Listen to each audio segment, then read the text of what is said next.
govornik na prvom KAIZEN kongresu je Kimmo Jarvinen, direktor KAIZEN instituta u Finskoj. Kimmo je proveo preko 20 godina radeći u kompaniji Nokia Siemens, firmi sa preko 100.000 zaposlenih, te je bio Head of Continuous Improvement sa preko 200 zaposlenih. Upravo tako, preko 200 zaposlenih je bilo u sektoru za Continuous Improvement, odnosno staroj dobroj japanskoj reči Kaizen.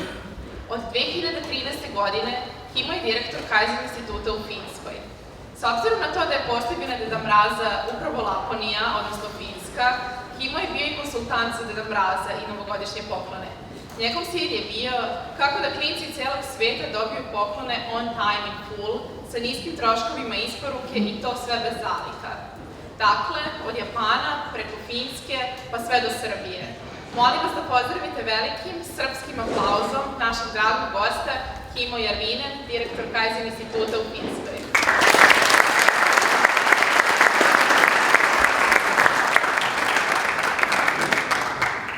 Thank you.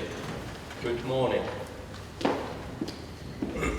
I will talk about Kaizen Transformation. So the aim is to involve everybody, everywhere and every day to build up the culture. So that's like a transformation work that is happening within the factories and companies and in different organizations. You might wonder why there is butterfly in our slides. If you think the butterfly, it has gone through the transformation.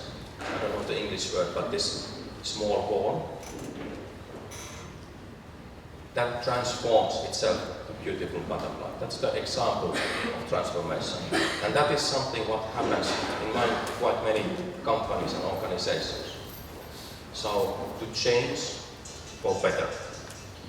I will run some of my slides, so I will be able to spend more time in the most important slides. So, as you know, Kai means change, Gen means for better, Kaizen is like a continuous improvement, and the message is that to really create a Kaizen culture, continuous improvement culture, that is a hard work.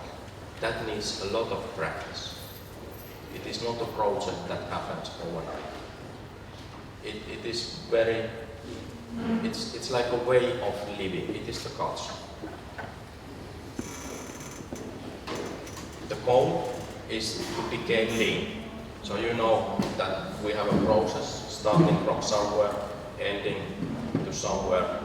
During that process there is a lot of value add things, something which is not value add, something that customer is not ready to pay. And the aim is to get rid of these non-value add things and to make processes faster. And when the processes are fast, the lead times are short, then all good things will follow.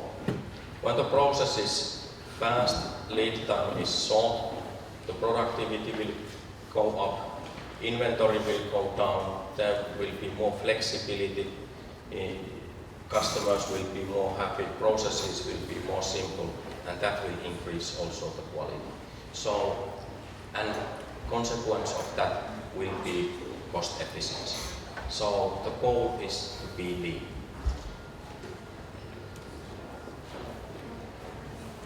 As said, there will be a lot of good things happening when this change for better Kaizen is done. So many times, as you know, the results can be measured in terms of quality, cost, delivery, but also motivation. So I have seen that in the lean companies who have done good Kaizen work long time, people are smiling. People are more motivated to work because they are empowered to improve their own work. So this is also important thing. When you are doing the Kaizen work, people in the companies are more motivated. So this is actually a positive thing. Many times when there is a consultant coming with the black suit and starting to talk about productivity increase, then everyone goes to the defense mode. But actually this is positive change. And when we can do more with same, the aim is not to lay off people. When we can do more with the same, that is also enabling the growth of the company. So growth, cost, quality, delivery, and motivation will be improved. But then there is a question, how to do that? How to create a culture? What is culture? How to create a culture? How to make this continuous improvement as a habit? How to make it happen every day, everywhere, by everybody?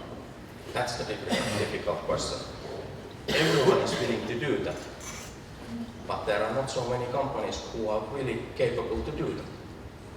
And that will be my topic.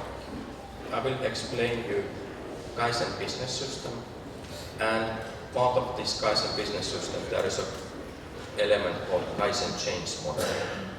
And Kaizen change model is like a framework to ramp up Kaizen and maintain the Kaizen, to create the culture.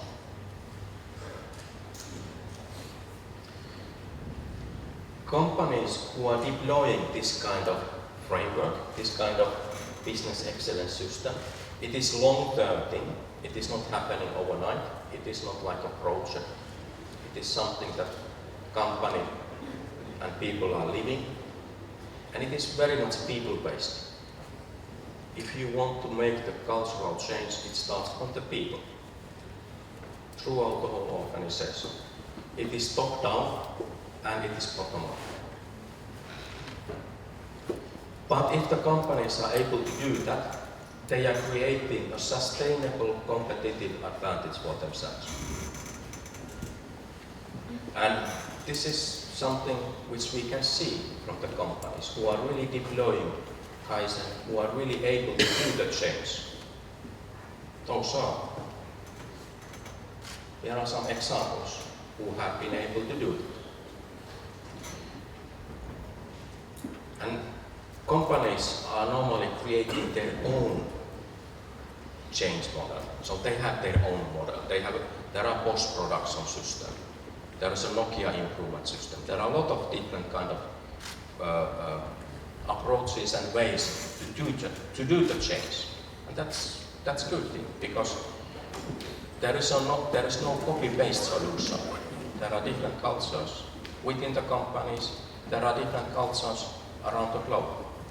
So it is great thing that companies are picking up the best things and creating their own framework for the change. And I will now present Kaizen Institute's framework.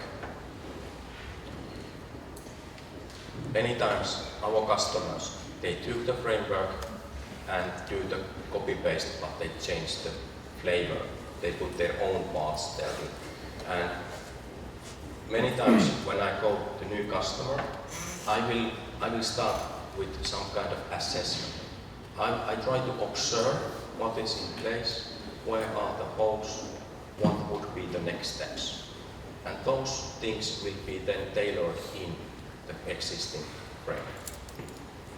So improve what you have. The aim is not to start from the scratch.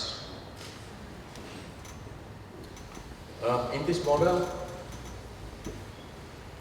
everything starts from the foundation. So the foundation of Kaizen is these 5 Kaizen principles. The first one is, of course, customer. We are here, or we are working because of customer. The aim is to add value to customer. And good question is that, is customer ready to pay for this work that we are doing? If not, maybe that is not then value add to the customer. So, and then the next principle is that, yes, we need to add value to customer. Next question is that, okay, how we are doing that in efficient way? And that's the waste part, mudavanti, to take the waste away from the processes. So we are delivering value to customer, customer is selecting us, is willing to pay for the service, for the product, and then we are making ourselves efficient in order to improve our own internal way of working. Third one is Gemba effectiveness. Gemba is the place where the value is created for the customer. It's so easy to forget. We are having meetings in the meeting rooms, not in Gemba. We are not sometimes knowing that we have that kind of customer. We are delivering this product to the customer. So the Gemba is the most important place of the organization.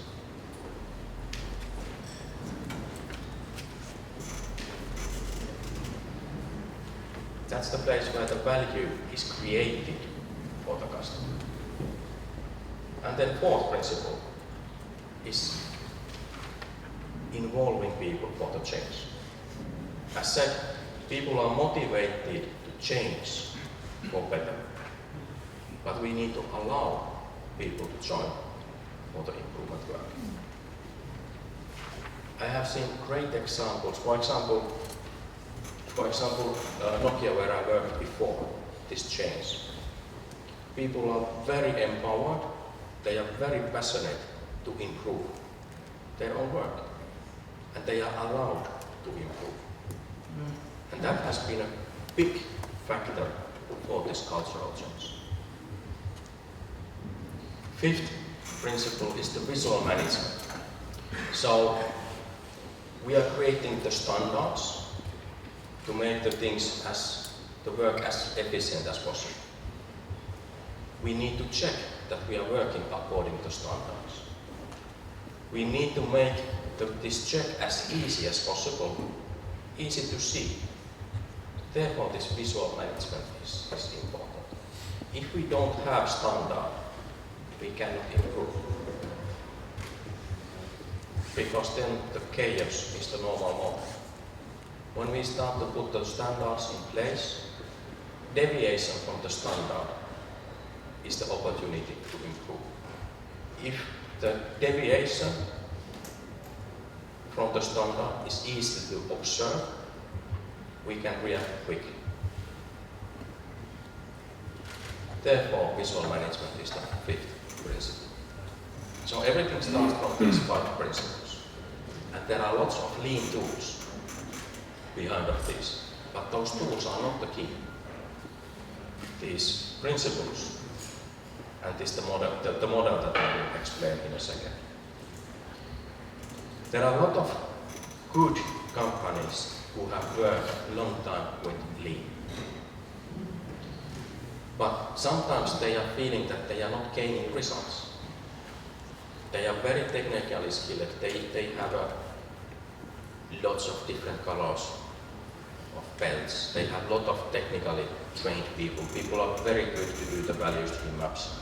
They are implementing 5S. They have lots of different kind of complicated tools in place. But even then, sometimes companies are feeling that they are not gaining real results. And many times the reason is that these tools are not connected to each other. There is no logic how to use the tools. The framework is missing. It is very technically oriented implementation. There is no focus on real change, cultural change. So here is the model, Kaizen business system. Left hand side this growth tools, and right hand side this QCD, quality cost delivery tools. Those are like a technical tool sets. If we have a problem with the flow, we pick up the flow improvement tool set. If we have difficulties with the quality, we will pick up the quality improvement tool set. So those are like a technical tool sets. And on bottom of the picture, there is a Kaizen change model. Daily Kaizen, breakthrough Kaizen, leaders Kaizen, and support Kaizen.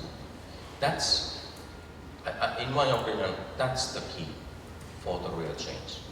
That's the model how to ramp up continuous improvement work, how to sustain it, and how to involve everybody.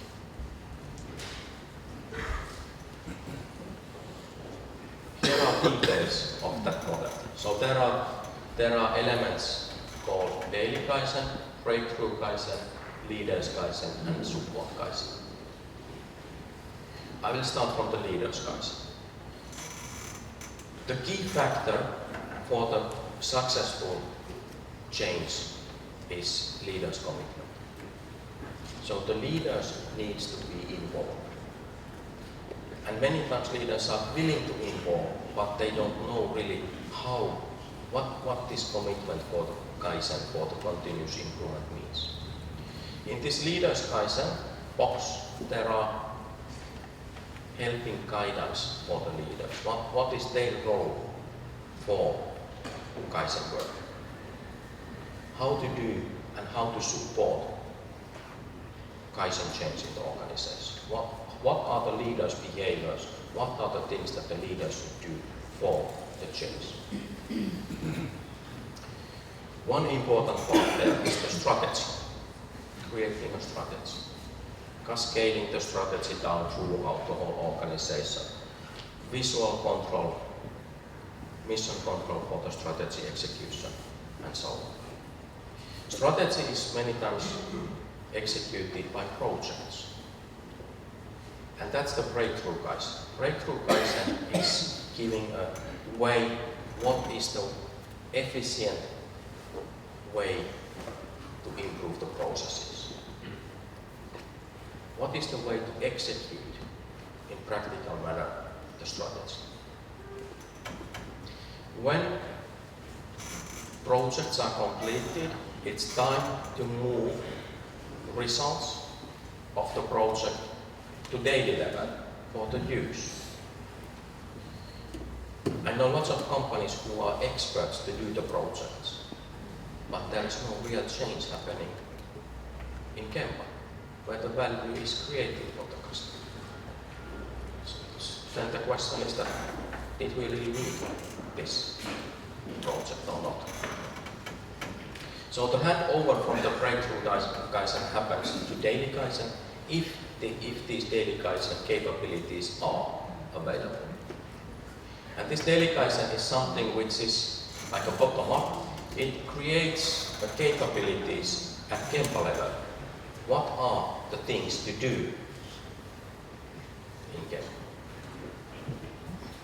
And support Kaizen is enabling part. So there needs to be internal, sometimes external coaches to help company to make the change, to put this in place.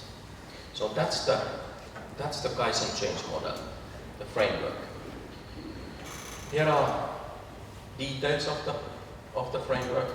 As said, many times some of these elements are missing. Elements are not linked together. Things within these elements are missing and are not linked together. So I think that this is the most important slide that I have found from the Kaizen Institute. Here is the rule, how to run the Kaizen change. This is like an interface for cultural change. And I like the model because, for example, this daily Kaizen. Many times companies are starting the implementation with 5S. They start to put the 5S in place. And companies are sometimes struggling to sustain the 5S. Sometimes companies are doing the 5S because of the 5S. That's not value added. Before that, we need to create demand for the 5S. Therefore, daily Kaizen step number 2, workplace organization, that's the 5S thing. Before that, we need to ensure that we have so-called natural teams working together in order to achieve common targets. When the natural teams are understanding that yes, this is something that we need to achieve today, they are fighting for that. If they have a system to follow up themselves, not to report, but follow up themselves how we are doing. That makes them fight even more. So we organize teams.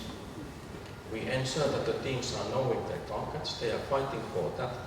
At the same time, teams are educated about Lean. They are fighting to get in, to achieve the targets.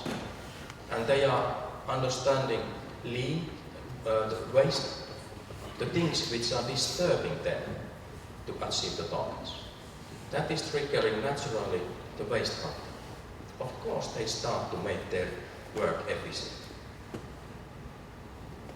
When they take the Muda away from their own work, the next step is start to look around that, hey, this work environment is not supporting us to achieve the target. And now we have a need for the 5 Ps.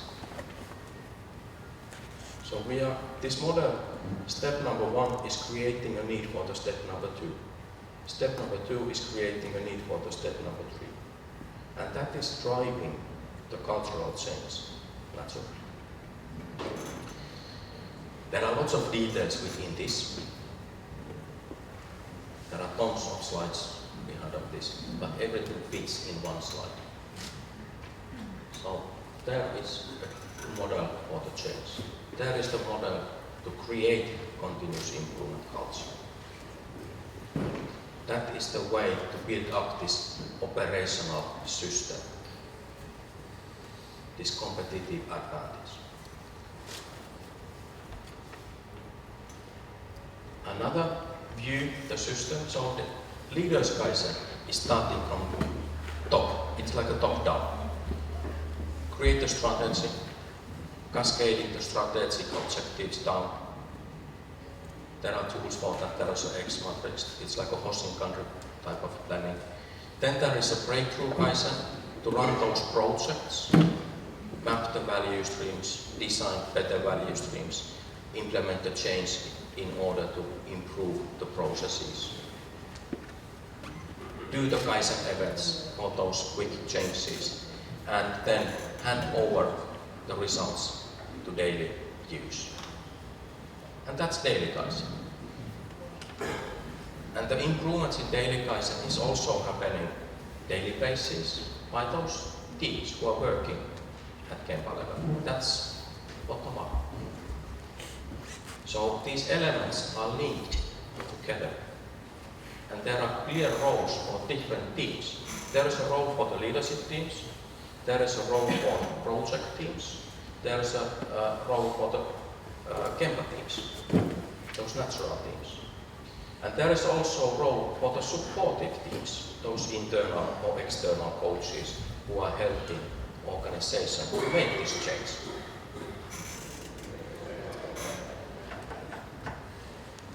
In the best case, this can be even closed-loop management system. It is not anymore the Kaizen model or continuous improvement model.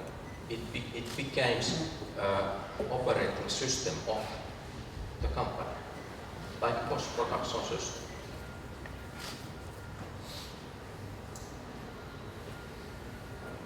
One more view. So the aim of the daily Kaizen is to take away the variation, improve in small steps.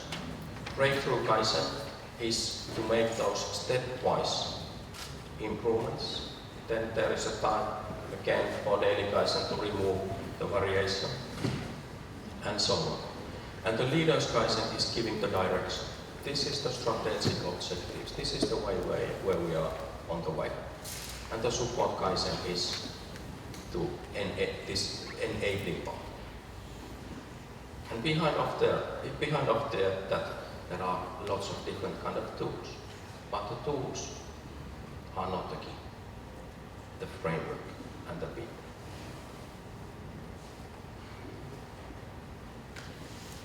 I already explained this, so there are different roles for the different teams, different levels of the organization, and it is something which should happen throughout the whole organization.